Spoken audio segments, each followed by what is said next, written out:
이 이야기는 조선시대에 전해 내려오는 기록과 설화를 바탕으로 구성된 역사 이야기입니다.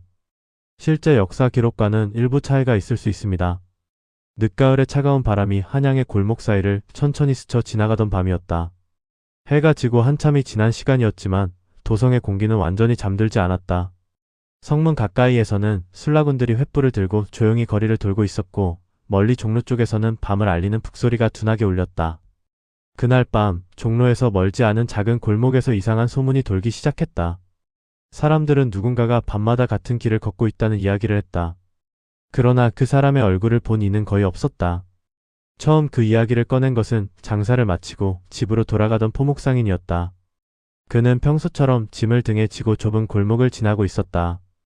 달빛이 희미하게 담장 위에 걸려 있었고 골목은 조용했다. 그때였다.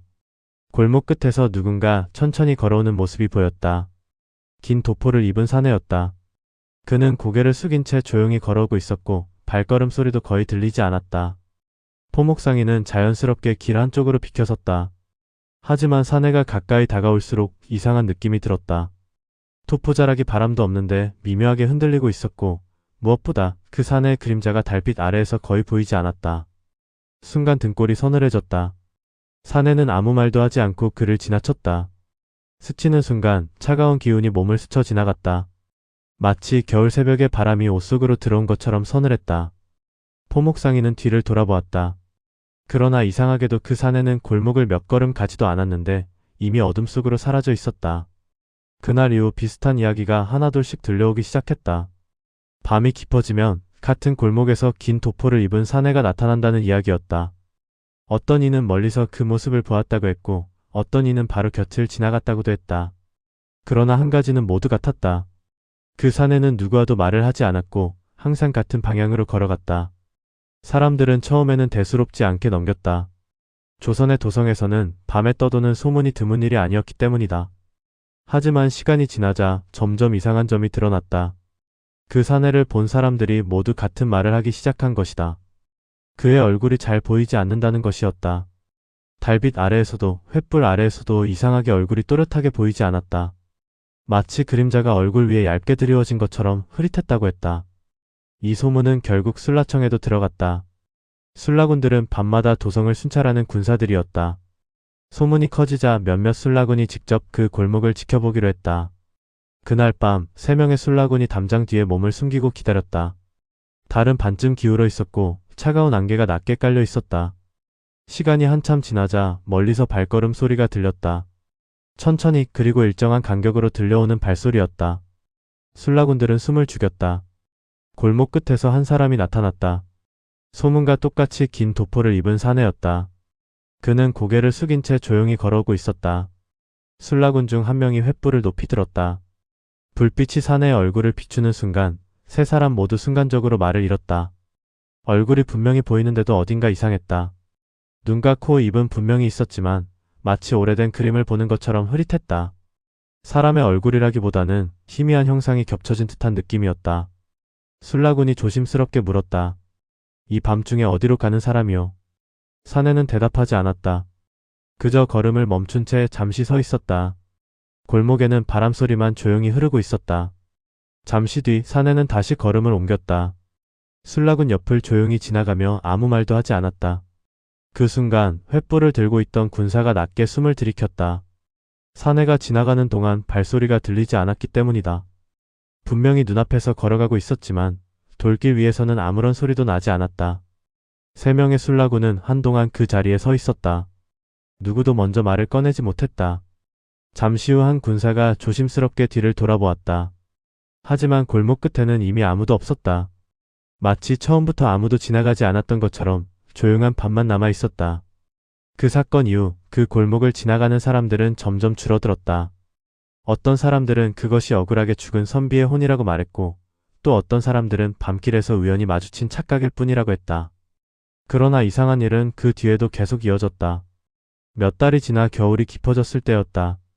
그 골목 근처에 오래된 집을 허물게 되었는데 땅을 파던 인부들이 낡은 목함 하나를 발견했다. 상자는 오래되어 거의 썩어 있었지만 안에는 몇 장의 종이가 남아 있었다. 종이는 조선 초기의 문서처럼 보였고 글씨는 흐릿했지만 한 가지 이름이 반복되어 적혀 있었다. 그 이름은 오래전 한양에서 사라졌다는 젊은 선비의 이름이었다. 그 선비는 과거 시험을 준비하던 사람이었고 어느 날 밤 집으로 돌아가던 길에 흔적도 없이 사라졌다고 기록되어 있었다. 사람들은 그 문서를 보며 서로 얼굴을 바라보았다. 그 선비가 사라졌다고 기록된 날짜는 놀랍게도 사람들이 그 사내를 보았다고 말하기 시작한 시기와 거의 비슷했기 때문이다. 그 이후로도 가끔 밤이 깊은 시간, 그 골목에서 누군가 조용히 걸어가는 모습을 보았다는 이야기가 전해졌다. 긴 도포를 입고 고개를 숙인 채 같은 길을 따라 걷는 한 사람. 그리고 이상하게도 그를 본 사람들은 모두 같은 말을 남겼다. 그 사람은 마치 집으로 돌아가는 길을 아직도 찾고 있는 것처럼 보였다고. 세월이 흐르고 골목의 모습은 많이 바뀌었지만 오래된 기록 속에는 여전히 그 이야기가 남아있다. 조선의 도성 한양에서 사람들의 기억 속에 조용히 남아있는 한밤의 이야기로. 겨울이 깊어가던 어느 밤이었다. 한양의 공기는 유난히 고요했고 도성의 골목들은 일찍부터 어둠에 잠겨 있었다. 차가운 달빛이 기와 지붕 위로 희미하게 내려앉았고 담장 아래에는 엷은 서리가 하얗게 내려 있었다. 몇 달 전부터 사람들 사이에서 조용히 퍼지던 이야기는 아직 완전히 사라지지 않았다. 밤이 깊어지면 어느 골목에서 긴 도포를 입은 사내가 걷고 있다는 이야기였다. 그 일을 직접 겪었던 술라군들조차 그 이후로는 쉽게 그 이야기를 꺼내지 않았다. 그러나 이상하게도 그 골목을 지나는 사람들은 여전히 가끔씩 누군가의 발걸음을 들었다고 말하곤 했다. 그해 겨울 한양에 새로 부임한 한 관리가 있었다. 그는 기록을 정리하는 일을 맡은 사람이었는데 성격이 매우 차분하고 의심이 많은 인물로 알려져 있었다. 사람들은 그가 괜한 소문을 믿지 않는 사람이라고 했다. 어느 날 저녁 그 관리의 귀에도 그 골목 이야기가 들어갔다. 그는 잠시 웃으며 넘겼다. 조선의 도성에는 오래전부터 이런 이야기가 많았고 대부분은 시간이 지나면 자연스럽게 사라지는 소문이었다. 그러나 며칠 뒤 그는 우연히 술라청에 보관된 오래된 문서를 보게 되었다. 문서에는 오래전 한양에서 사라졌다는 젊은 선비에 대한 기록이 남아 있었다. 과거를 준비하던 평범한 유생이었고 어느 날 밤 집으로 돌아가던 길에 흔적도 없이 사라졌다고 적혀 있었다. 기록은 길지 않았지만 한 줄의 문장이 눈에 들어왔다. 마지막으로 그의 모습을 본 장소가 바로 그 골목 근처였다는 내용이었다. 관리의 눈길이 잠시 멈췄다. 그는 문서를 다시 천천히 읽었다. 오래된 종이는 색이 바래 있었고 글씨는 조금씩 흐릿해져 있었다. 하지만 날짜와 장소는 분명히 남아 있었다. 그날 밤 그는 직접 그 골목을 찾아가 보기로 했다. 밤이 깊어지자 도성의 소리는 점점 줄어들었다. 멀리서 개 짖는 소리가 간간히 들렸고 술라군들의 횃불이 골목 어귀를 지나갔다.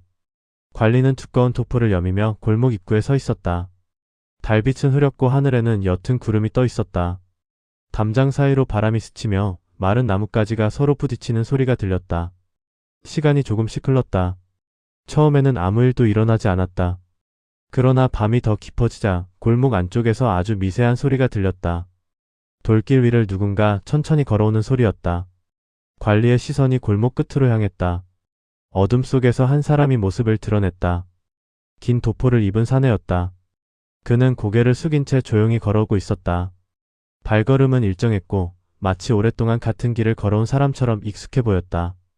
관리의 손에 들려있던 작은 등불이 흔들렸다. 등불빛이 사내의 얼굴에 닿았다. 그 순간 관리의 눈썹이 미묘하게 움직였다. 분명 사람의 얼굴이었다.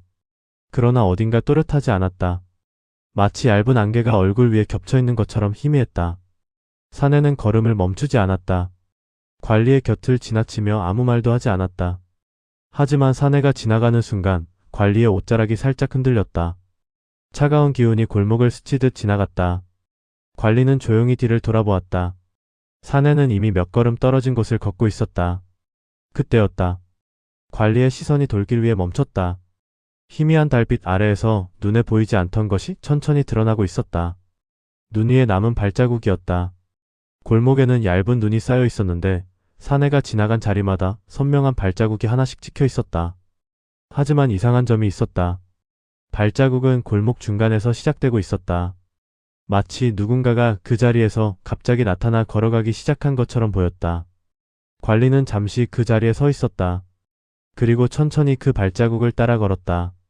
발자국은 일정한 간격으로 이어져 있었고 골목 끝까지 이어졌다. 그러나 골목을 벗어나는 순간 발자국은 갑자기 사라져 있었다. 더 이상 이어지는 흔적이 없었다.